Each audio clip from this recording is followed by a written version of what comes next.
Welcome to the Botswana Live virtual tour experience. The Botswana Tourism Organization, BTO, will embark on a marketing and promotional tour themed Botswana Live around Botswana to provide travelers with an experience on insights of Botswana as a tourist destination. This platform is a promotional activity which will enable BTO to showcase product ambience to travelers.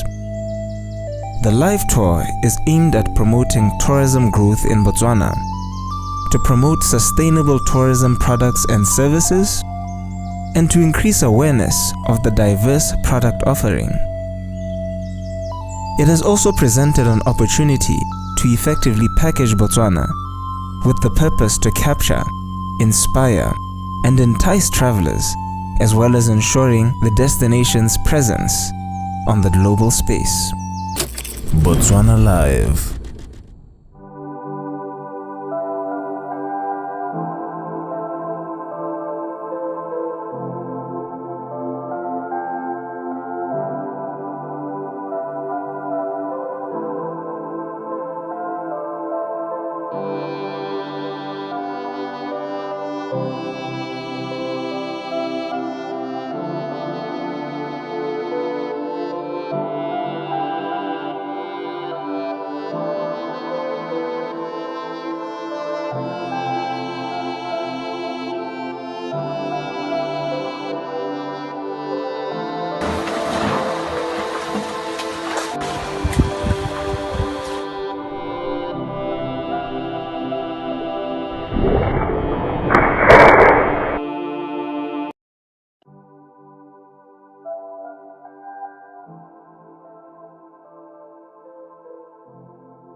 Hello once again, world.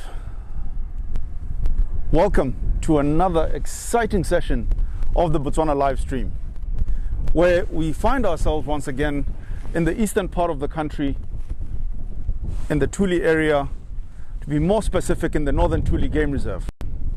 On this beautiful afternoon with a slight overcast and the sun trying to peek out there, with a slight wind coming in and bringing in all these beautiful scents from across the bush. Now, on today's episode, on today's session, we're going to be going out on a game drive. We're going to go and see what we can find out there, what we can track out there. Now, this is an area that is extremely abundant and diverse in both wildlife and in different types of terrains and habitats. Today, I'm going to be joining Tato, who is going to be taking us on our game drive to see what we can track and find out there. So let's join Tato and see what is out there.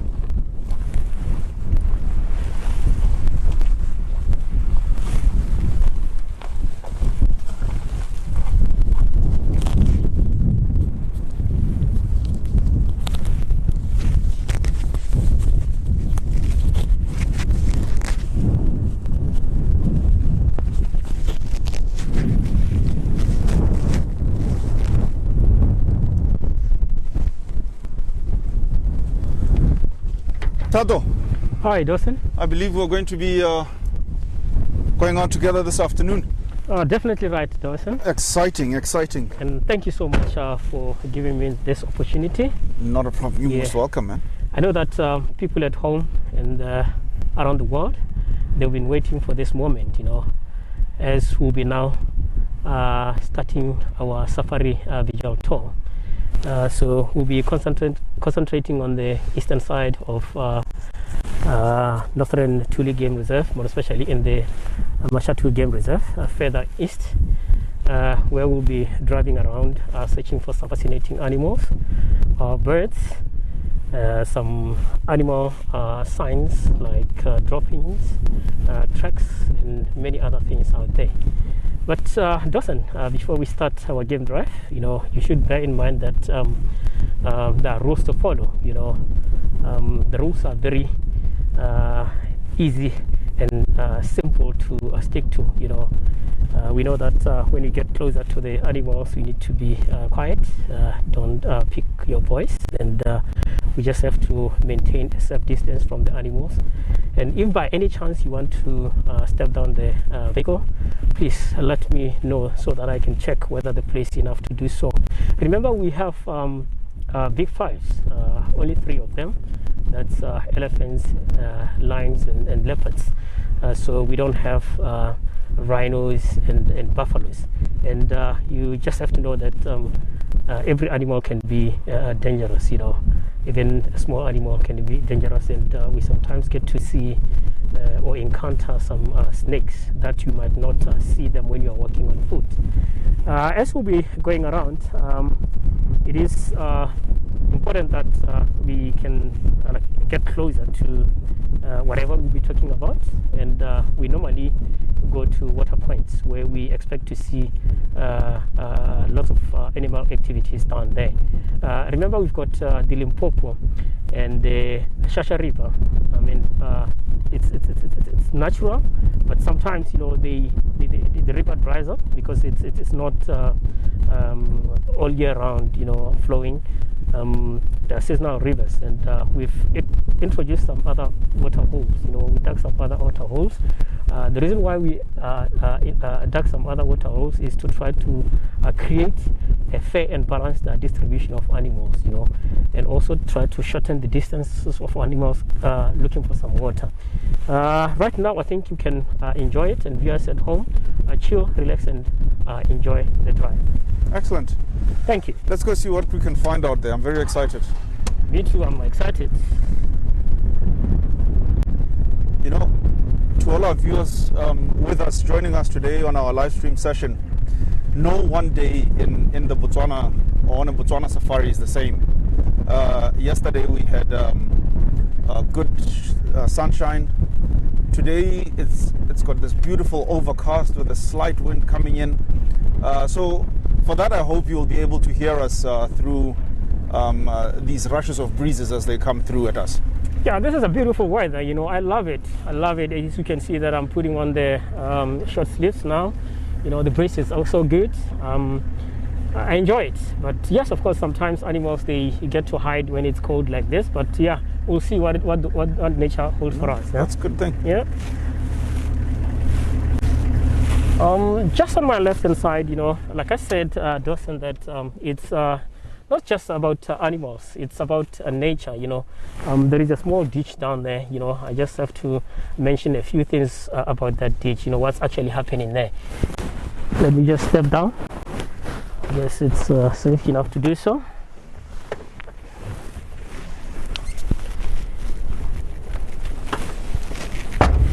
As I walk around here to check what's happening right here, I could see that there's some animal droppings around this ditch.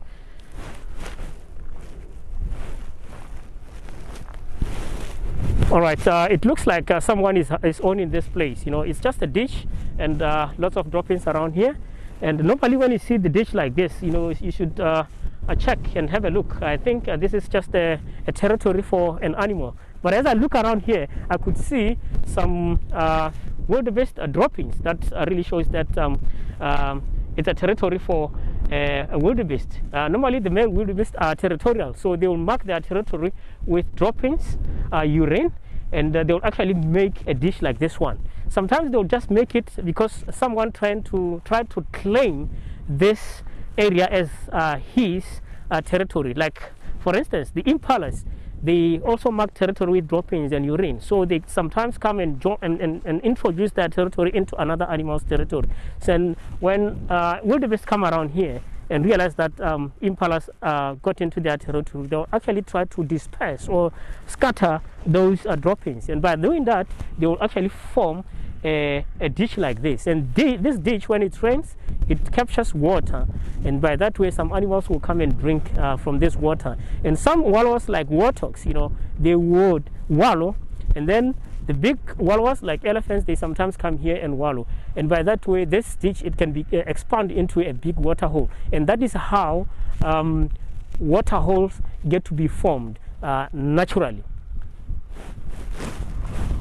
So as I move towards here, I could see some compacted droppings for the wildebeest. This is something that you can actually notice, that wildebeest droppings are different from other antelope droppings. Some antelope droppings are separate, and the wildebeest droppings are close together. And the reason why they are close together is because wildebeest, they have lots of mucus inside their stomach, and that is why they get to be compacted like this. Cool. Are we clear, Dawson? Yeah, I can see All that. right. No? Let's move on. And the other important thing is every little thing that you pick out in the bush, make sure that you bring it back where it was, because this thing can be a home for other little animals.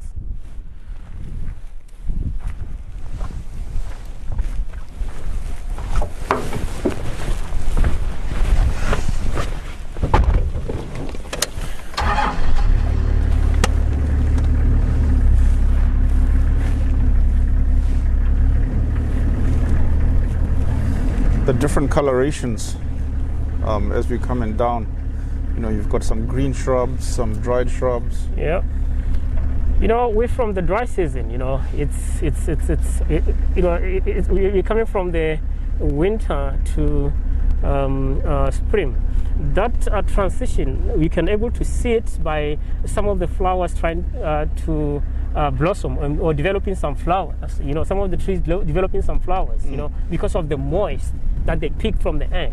And during rainy seasons, all these plain areas that we've been driving through, it will be covered with some devil stones. The devil stones, they do produce some beautiful yellow flowers. Yeah, it's amazing.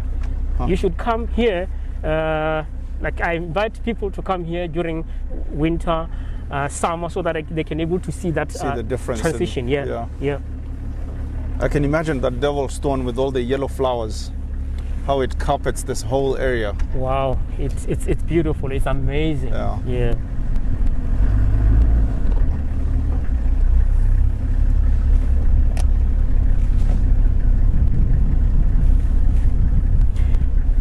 And make sure that we look on side by side and through the bushes.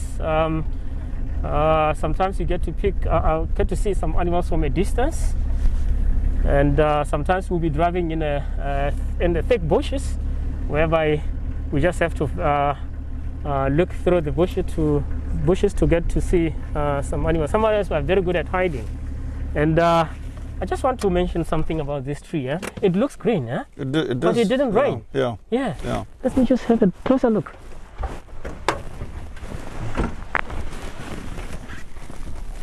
Wow, this is the shepherd tree.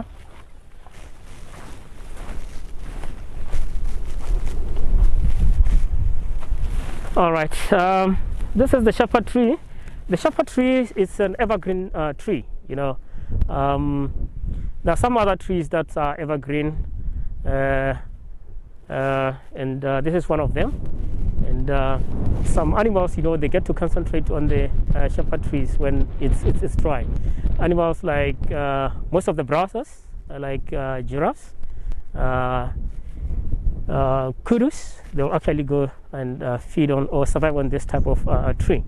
And they are totally different from other trees which has some broad leaves, And the reason why they are evergreen is because of those small leaves. And I just I just want to take a small branch and show you, Dawson, how this tree get to survive the winter season. You look at the leaves are very small, and some other trees, they've got broad leaves. That means they lose a lot of water through the leaves of stomata, or the leaf pores, or the leaf stomata. So this one, it has got very small leaves. That means it doesn't lose a lot of water. You know, that is why it is evergreen. And one other thing is about this tree. Back in the days, our grandparents, they actually used to cure some, like if they have some swollen legs, they will debug it, boil the bugs, then they put their legs against the steam. Then after some days, you get healed, you know. And I cannot share away that it's not scientifically proven. And the shepherd tree, the name shepherd, it is from the shepherd. Like people, when they go out heading their livestock, they will survive on this shepherd tree roots. Some of the roots are very soft. They can be pounded for porridge. You don't need to cook it. You just pound it and eat it. And the other thing is, with that same root, you can pound it and roast it for coffee. And that coffee, it is caffeine free. Very healthy, I'm telling you, Dawson. Sounds like it. Yeah, cool.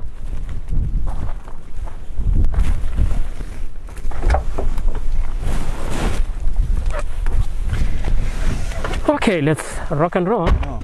And when you look around, it's mainly the shepherd trees that are all green, huh? It is mainly the shepherd trees that are all green. I know that, yeah, it's Botswana is a semi-arid rainfall area. You know, most of the trees that grows around here, they are good to survive in this type of land and in the type of rain that we receive. Yeah.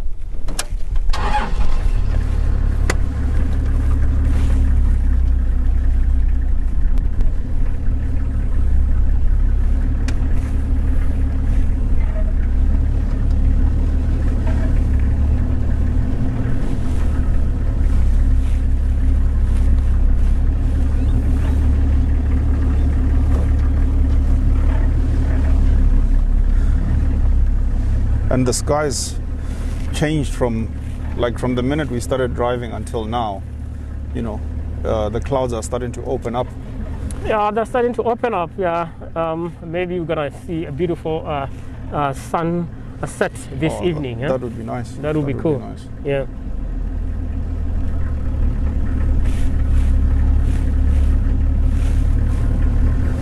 There's a little birdie going there. Yeah.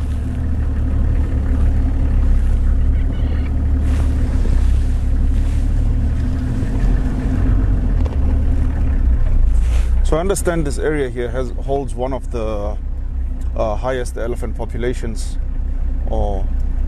in this region. Yeah, we got quite a lot of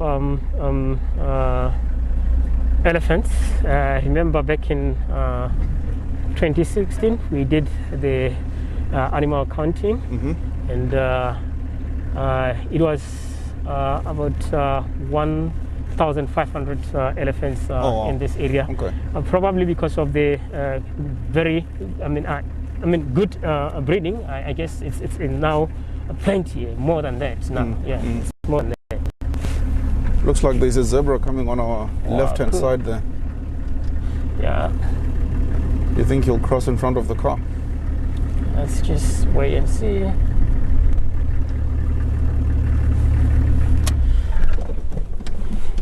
Yeah, there is a zebra. Yep, you got it right. And on the background, behind the zebra, there's a head of wildebeest. And this is where we normally come to check what's going on by the water point. And this is the mesh area. And the mesh area, it contains a lot of water, sometimes through the dry season until the wet season, you know. And this is where most of the animals, or all of the animals, head to come here to drink, and also to feed, because as you can see, look around, there is a lot of green grasses, you know. Yeah. Yeah. The landscape change from where we've just come from, you know, with all the rocks and the dry savanna into the green marsh area now. Yeah, there is a variation in terms of landscape. You know, like we've been driving on the plains, and all of a sudden you get to see yourself driving in the rocky area, and sometimes driving along the Limpopo, you'll be like in the river forest, and it's quite interesting. Yeah. Oh, good stuff. Yeah.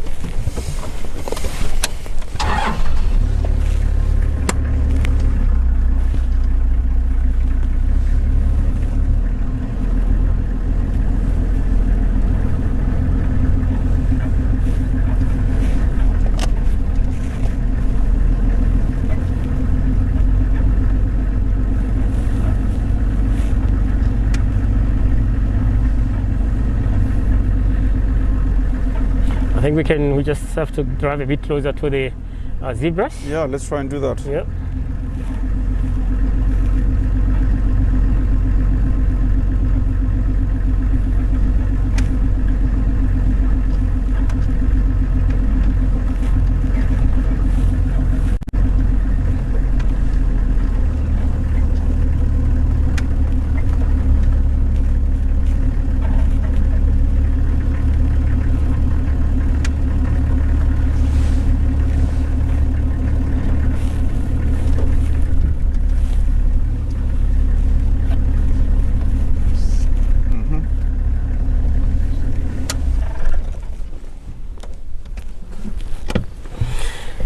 You know, Dawson, normally when I'm out on a game drive, I prefer to check whether animals get to realize that there is human presence, you know.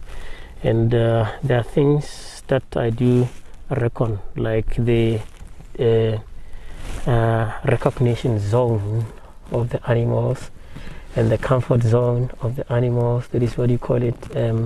A critical zone or danger zone. Those are the zones for the animals. Mm-hmm. And once I realized that the animals have realized that there is human presence, I stop, you know. But at some point, you know, it will be windy, and they get to notice that through when you are having upwind, because they've got a very good sense of smell. Yeah.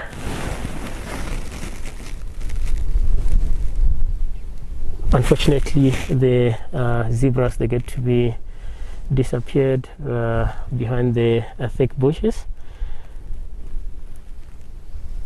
And those are butchel zebras, you know. Mm-hmm. I guess you know that of different types, you know. There are Cape zebras, butchels, and the mountain zebras. And the mountain zebra. And the difference is just small. There's a slight difference, you know. Sometimes you can even tell by looking at how the habitat they prefer, you know. Mm-hmm. With mountain zebras, they actually prefer some hilly areas, and the color is different. Yeah. So the butchels ones they prefer more open spaces, you know. And a group of zebras, it's called dazzle. Mm-hmm. Dazzle of zebras. Okay. And like you saw them, they were coming from that side where the wildebeest are. So usually the wildebeest and zebras, you know, they are they most of the times get to be together, you know. The reason being, they help each other to locate danger in the bush. Like the zebras, they have a good eyesight and good hearing, and they can able to see danger or hear danger from a distance and alert their fellow friends, wildebeest. And wildebeest are good sense of smell. Good sense of smell. So they could pick the smell of maybe a prey if it's upwind and alert their friends, zebras. Then they flee. And most of the times, the wildebeest, they would lead the zebras to the water points because they can able to detect water through smell. That is why we call the wildebeest water indicators. Uh-huh. Yeah. Yeah. I wonder who would run faster though if a lion was chasing them. The zebras or the wildebeest? What do you think? Yeah, wildebeest are not meant for speed. You know, if you look at their body structure, you know. The forequarter is actually massive, and the hindquarter is slopy backward. You know, wildebeest are meant for. If I was a wildebeest, stamina, eh? If I was a wildebeest and there was a lion coming. Listen to that. Oh wow! Yes.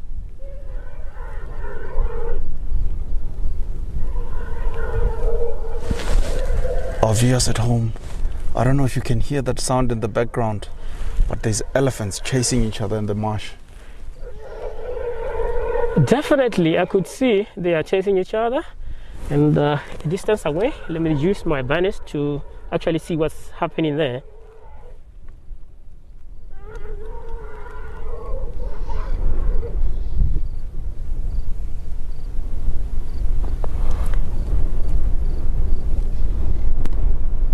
From here, I guess it's a bull chasing a female.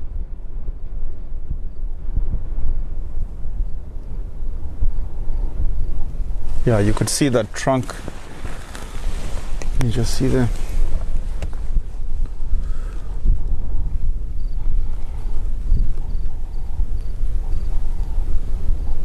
Yeah, definitely. Yeah, definitely. Yeah, there's quite a lot as you move your eyes to the left-hand side, you know, and probably we're just gonna drive to the other side. Maybe we'll be in a position to see them clearly. No, absolutely. Yeah, and as you can look around, you would see lots of droppings around here. Elephant dung, some wildebeest droppings, and other animal droppings. You could tell that there's lots of animal activity in this area, you know. But today it's quite a few because of the weather. So the animals are not forced to come and drink, because some of them, they'll be coming to drink, some of them will be coming to cool themselves, you know. So it's a nice weather for them. They're not forced to come here. Interesting. All right. Good sound. That's cool. Yeah.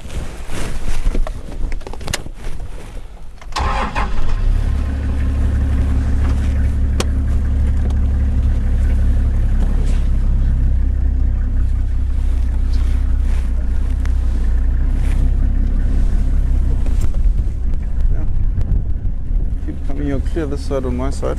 Sorry?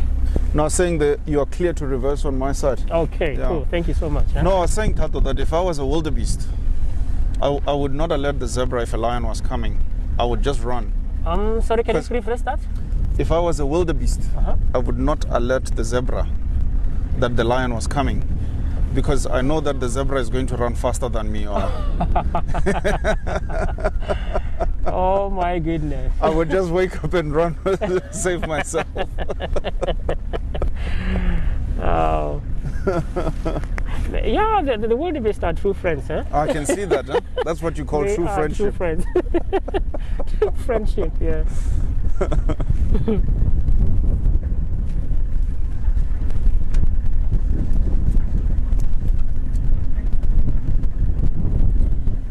Okay, the wildebeest are crossing the road.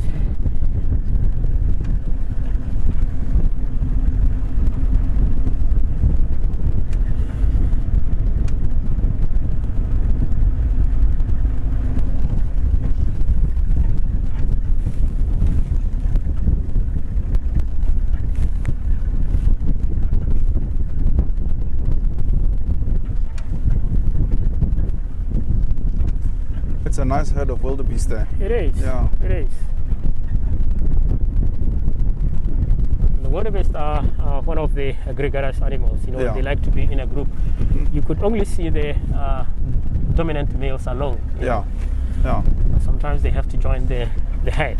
I think to all our viewers at home as well, that explains what you're just saying, Tato, that you know, the male wildebeest will usually find a territory, occupy it, you know, if there's another male there, he'll chase him off, Yeah. occupy it, and then when a herd of females comes in, he chases them around to try and keep them in that territory. And if there's good vegetation, then they will stay and give him breeding rights to that herd. Yeah. Yeah. Wow, look at that guy. He's so dark. Yeah. Tell me, how can you tell that he's a guy? You know.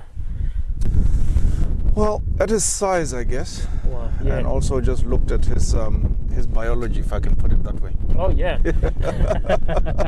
But apart from looking at the genitals, you know, you actually look at the black fur on his forehead. the males, they have a black color running from the base of the horns down to the upper lip. Okay. But with females, we'll see that just by the forehead, it's grayish, or it's kind of yellowish, and then all of a sudden it starts becoming black down to the mouth. Okay. Because both sexes possess horns. The males, they carry heavy horns as compared to the females. And like you said, the males are massive. Yeah. Yeah. They're a very interesting looking animal. Yeah. Some people, they think that they are ugly, but it's actually beauty to me. Yeah. Oh, they do say beauty is in the eye of the beholder. Yeah. Cool.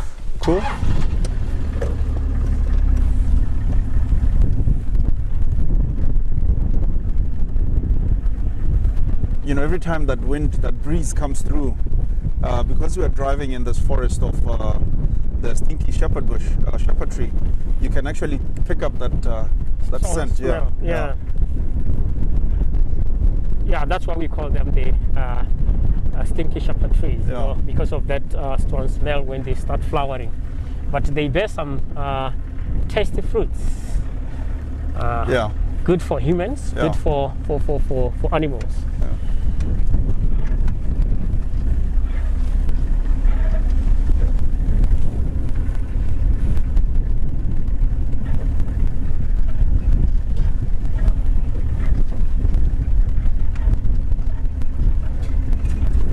I think there's our viewers at home can see it. Oh, it just flew off, but there we go.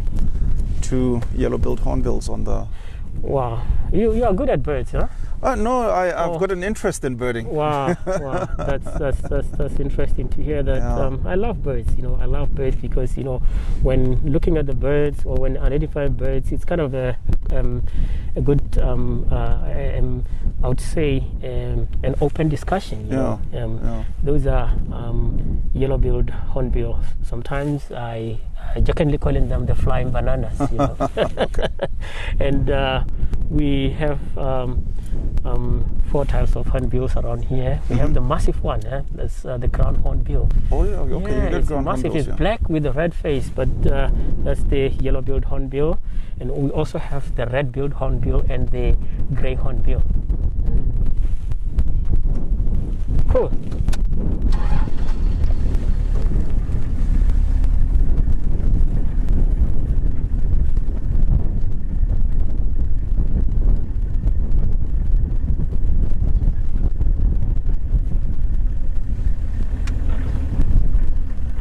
You look on this tree, you could see that the elephants were browsing on it. Huh?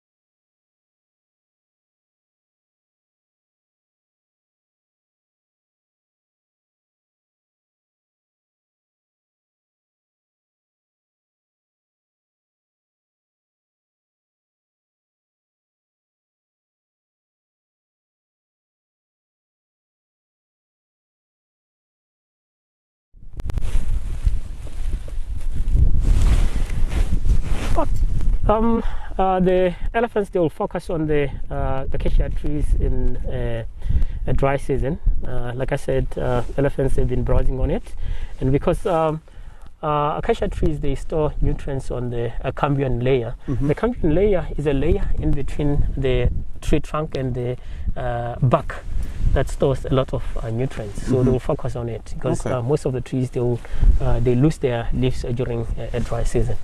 And this is just a heap of rocks here. Those are the basalt rocks. So basalt rocks are a result of volcanic eruption. And let me just look around here. Maybe you can pick up some samples of rocks.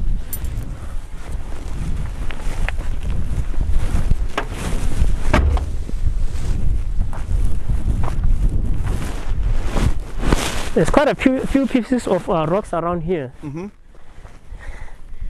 I just wanna pick some samples of rocks that you can find in the Mashatu Game Reserve or the Northern Tuli Game Reserve.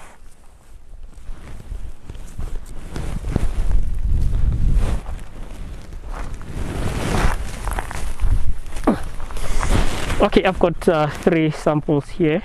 Viewers at home, I guess you can be able to see them. And this one is a limestone, all right? So the limestone, there is a bit of bones that you can actually find from the limestone, or that contribute to the formation of the limestones, and also the snail shells, because geographically back in the days, this used to be an ocean, so there were pieces of bones and some snail shells that contributed to the limestones. And this one, it is the quartz. The white one, it is the quartz, and it has got some greenish color here. And this greenish color is minerals. It is the copper. This one, it is copper.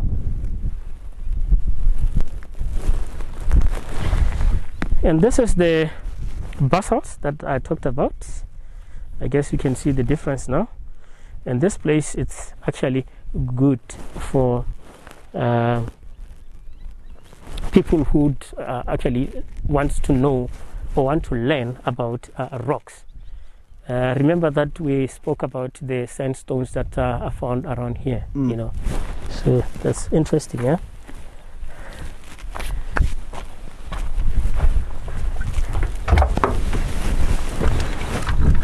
Yeah, the different terrains that are out here. I was looking at all those rocks that you picked up. I was hoping you'd tell me you found a diamond, but unfortunately... Unfortunately, no diamond. Yeah. But what I also finding very interesting, Tato, is that you spoke about the acacia there that's been, you know, fed on by elephants. But right next to it, and as we've been seeing around, I've just been wondering, you know, we also spoke about the stinky shepherd bush, which is sitting right there. And it's a very nutritious plant to a lot of other animals, browsers and all that. But for some reason, you know, I guess nature has a way of balancing itself, that the elephant would chew on a tree with thorns, but then not chew on the stinky shepherd bush, because I suppose then, you know, it's like I say, it's finding that balance, that the elephant will feed on this, but then the other animals will come and feed on this one. Yeah. Quite interesting. It's very interesting, you know. I think, you know, it's the shepherd trees are not as tasty as compared to the acacia tree. Yeah. Remember that I said some of these trees, you know, they store their nutrients on the leaves, so they on the cambium layer, and the elephants would actually go for that one. For that one, as not going to go for the stinky one. Stinky one, yeah. I suppose he knows that it's a stinky tree, so he doesn't like it.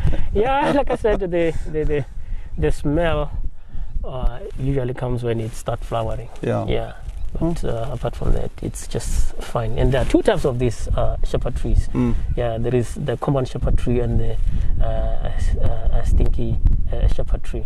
Because only that the stinky shepherd trees, they produce that strong smell when they start flowering. Yeah.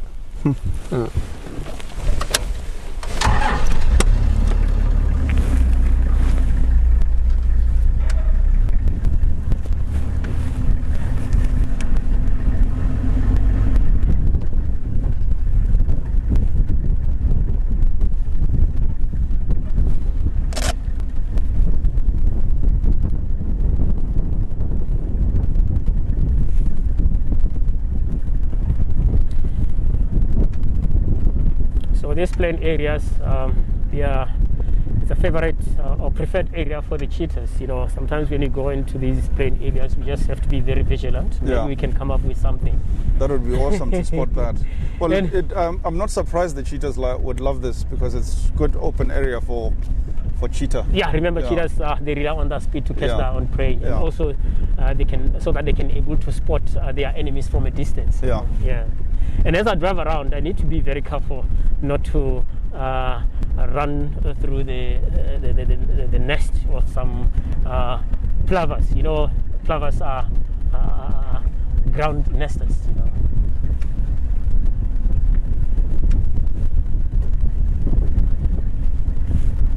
You know, you're talking about birds.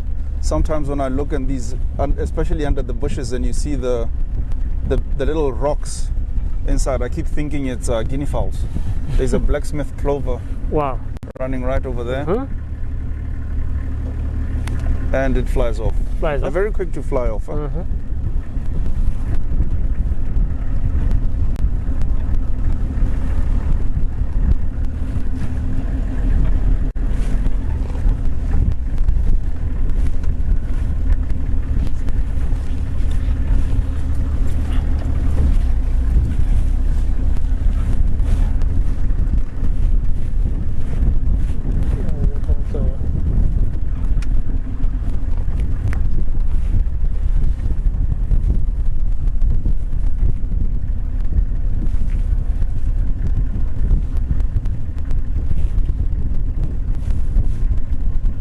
You know, during rainy seasons, this place it's good for bird life. You know, Mhm. if you love birds in a rainy season, make sure that you hit right here, and you'll enjoy lots of birds coming down here.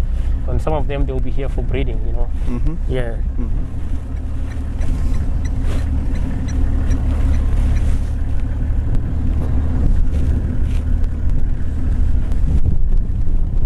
They're running away. Yeah.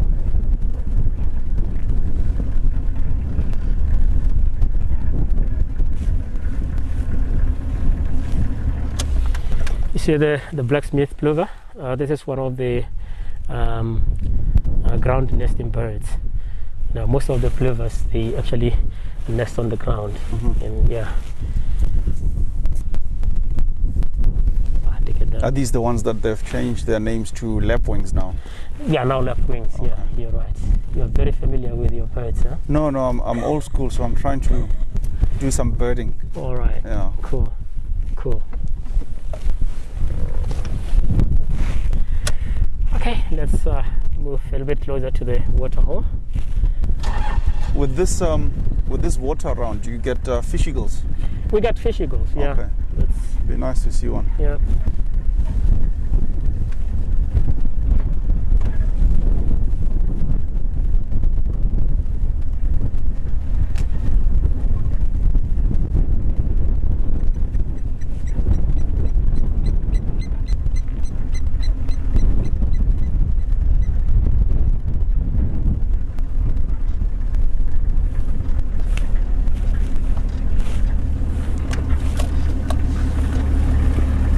Oh, look at the light in the sky.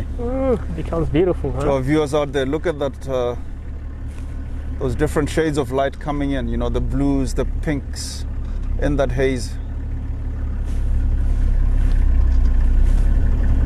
Looks like the clouds look like little cotton balls that have been stuck on there.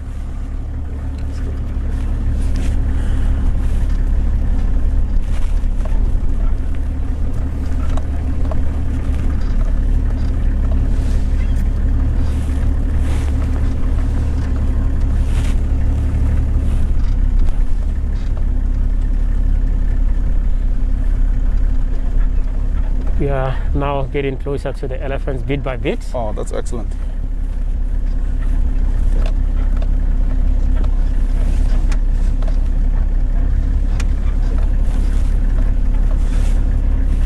You know, before we left for our game drive, you said you did talk about maybe we'll have a beautiful sunset, and Yeah. I think your prayers were answered.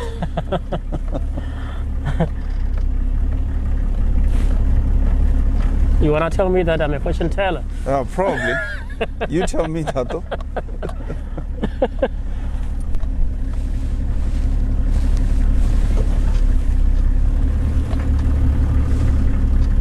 Are you seeing something?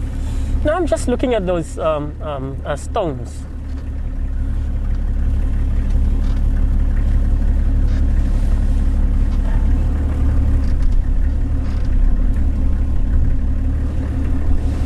You see how the stones are colored, yeah? Mm-hmm.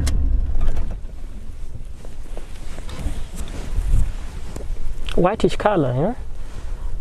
It really shows that this is a place for birds, because, you know, sometimes birds will actually roast on top of the rocks, and they at the same time poo on top of the rocks, you know. Birds droppings are whitish, you know, then they'll just leave that coloration on top of the rocks. Yeah? Interesting. Yeah. I guess we just have to find a better way to those elephants, huh? Yeah, let's go for it.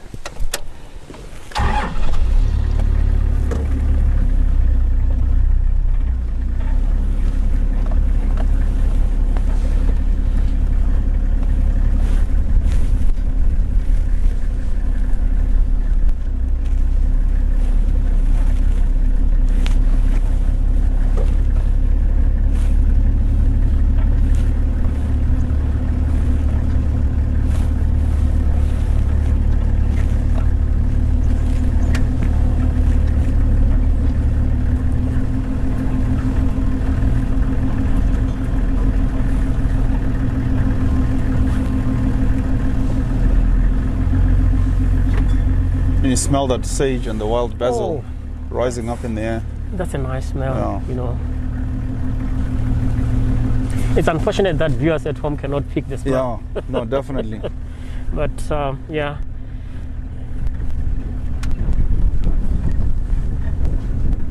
Folks out there with us on this session, every time that breeze picks up, it comes with a scent of the sage, the silky sage that's growing out of the marsh, and the wild basil that mixes with that sage and minty smell.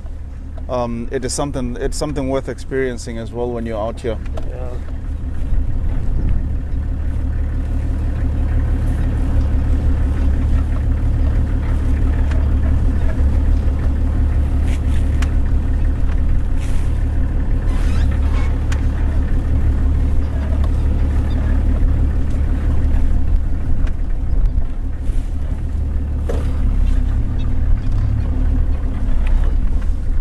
Like the elephants are getting closer to us, yeah? That would be awesome to look at.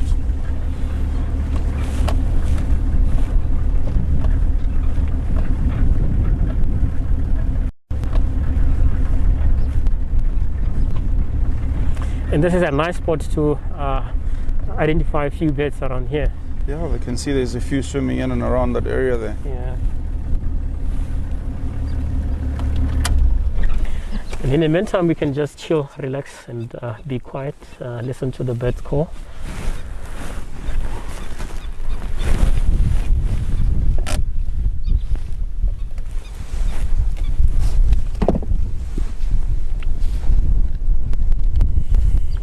Tata, I'm just going to grab your book here and just have a look at some of the water birds that are in there.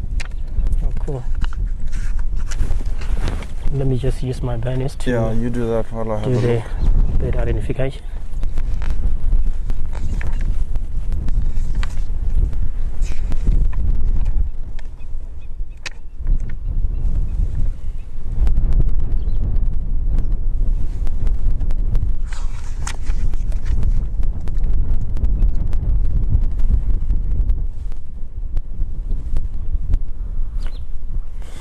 You know, I've already identified those ducks. Yeah. They look like the Hottentot teal. The teal? Yep. Yeah, okay. And let's see. Definitely the Hottentot, yeah? Mm-hmm.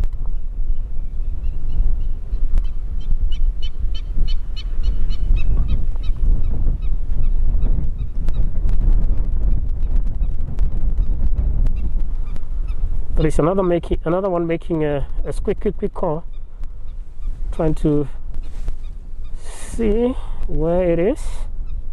There it is, you know. That's the black-winged stilt, yeah? Yeah, I can see the one with the red legs moving over there. Yeah, the one with the red legs, black and white with red legs. Laser feeding.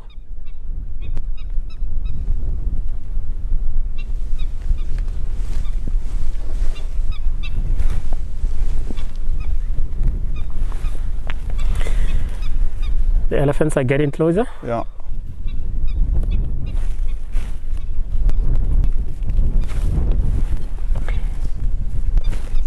I don't know whether they've realized that we are here, because we are on the other side of the wind, so they might gonna realize that we are here once they get a bit closer to us. I know that they don't have that good eyesight.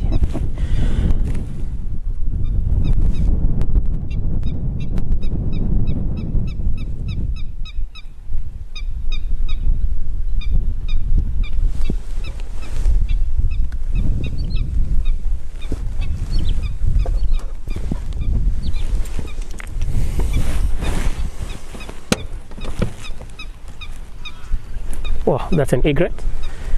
Oh, egret. Oh yeah. Oh, what are those? The black one. Ibises. The ibises. Yeah. Oh. Are those glossy ibis? Yes, the glossy ibis. Yeah. Cool. Wow.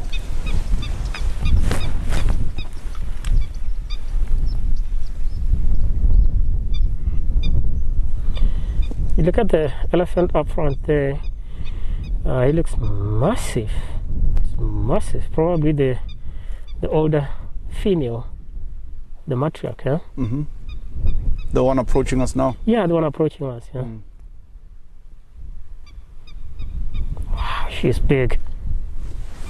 Yeah, I want to agree with you there that she could be the matriarch, and there's a sacred ibis that just took off there as well. Yeah.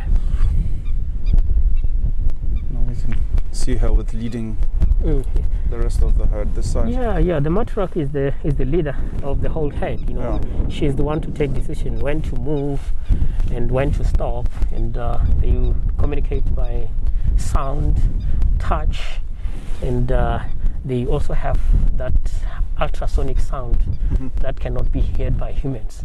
It can only be heard by animals. Yeah. So the ultrasonic sound is a sound that it's carried away by the wind and it gets to reach animals through the soft parts. Yeah.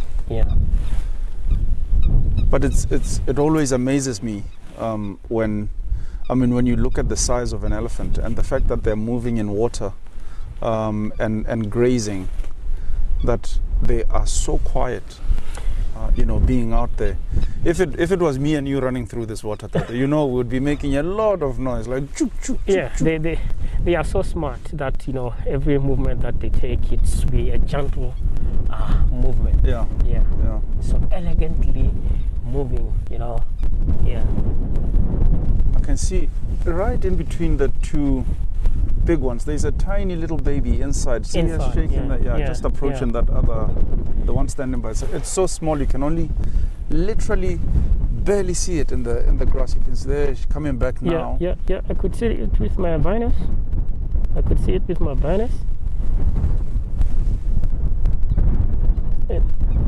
There's two of them, huh? Yeah.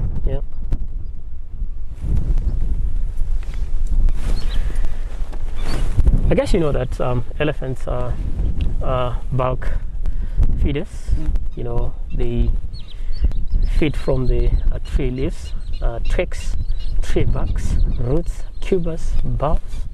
And most of the times, like after rains, grass add more percentage of what they eat, and very poor digestive system, to an extent that when they poo, some other animals, they can eat their droppings. Animals like warthogs and hippos, and even the baby elephants, they would feed on their parents' droppings to boost their body immune system.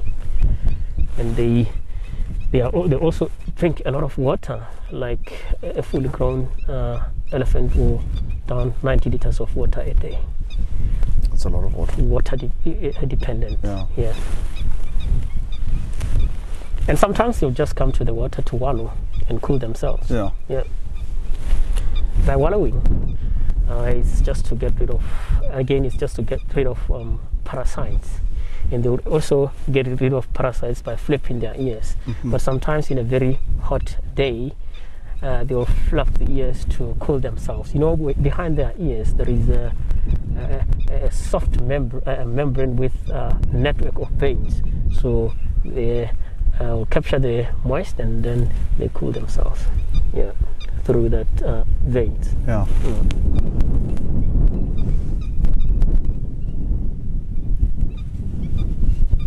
Wow.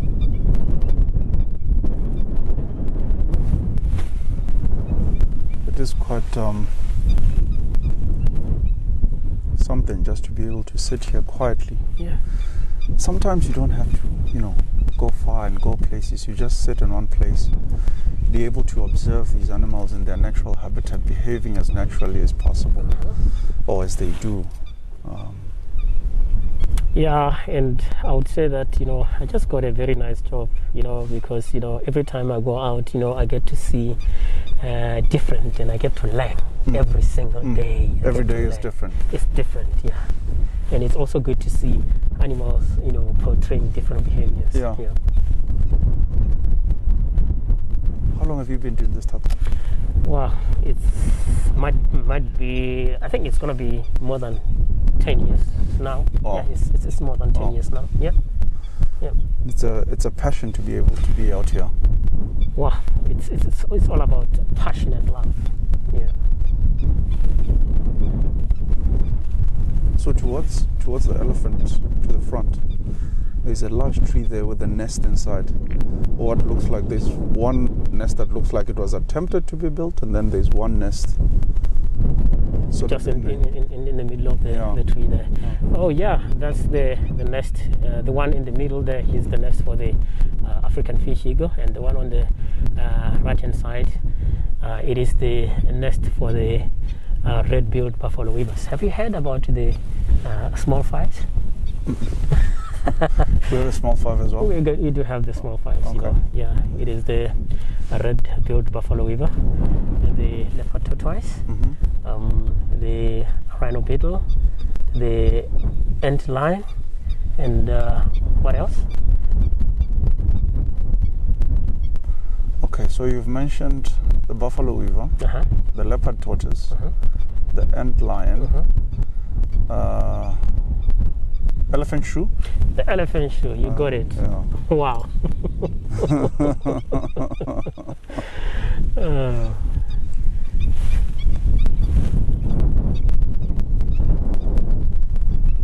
And the tree, it's the lead wood, or the Compertum imberbe. Yeah, it's a very strong tree, hard wood, and if you drop the wood into a pool of water, it doesn't float. It goes down to the bottom Sinks. of the water. Must be very sinks. dense. Yeah. And termite resistant. Like back in the days, we used to use the ash from the lead wood for food preservation. Okay. Yeah.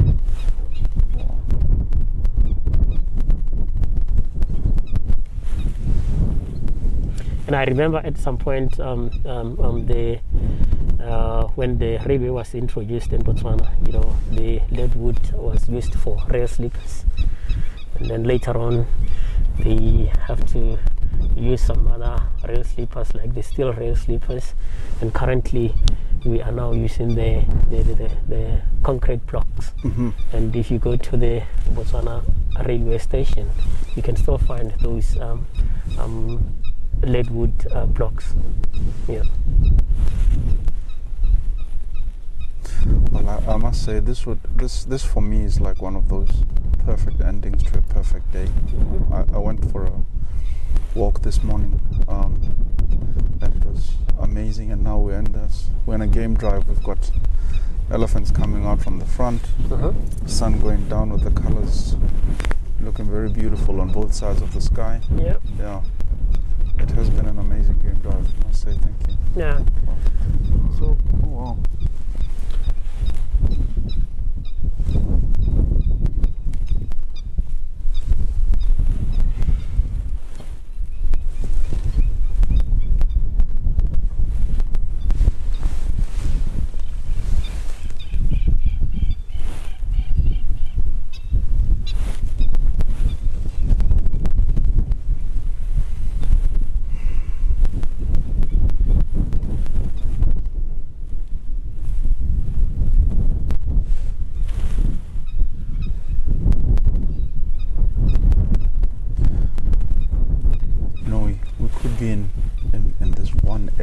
here, and everything is always different every day, you know.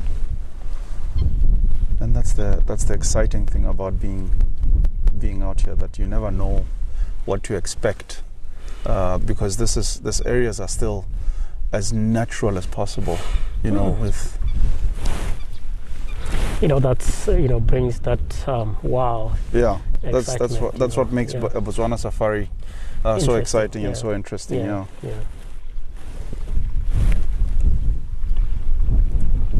Look at the ducks splashing and dribbling, Getting ready for bed. Yeah. I wouldn't want to be in that cold water at this point if I were those teals. Yeah, they are water birds. They're used to it, and that's where they get some food from. Yeah, because they feed on some aquatic small insects or animals. Yeah.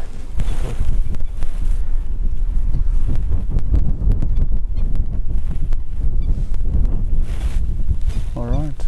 Yeah.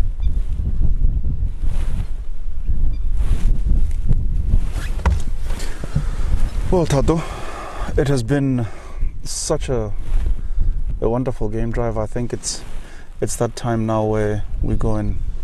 But I think there's a pirate kingfisher there. Yeah. So can I just open the door and stand here? All right. Yeah. Make sure that you're not getting too far. I suppose you'll be there. And thank you so much, Dustin. It was very interesting, and I hope viewers at home and the rest of the world, you've enjoyed it. And a fascinating activity, very interesting, and it's a breathtaking experience. No, it's been beautiful. Yeah. It's been very beautiful.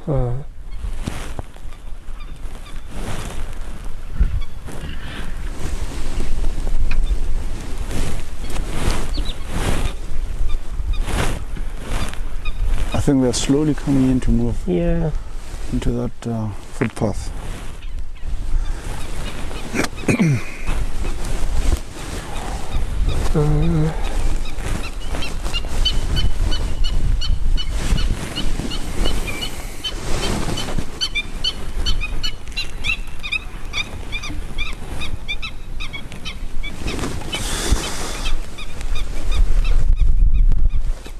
Well, folks, to our viewers out there, I definitely hope that you enjoyed this game drive as much as we did with my friend and my guide for this afternoon, Tato.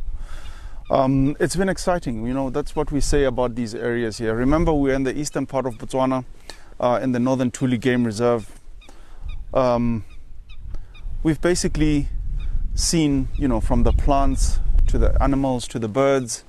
We've learned quite a lot. I hope you've learned as much as we have. So we're going to go up there and just take a little brisk walk and watch the sun go down. It's quite interesting.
Thank you for watching.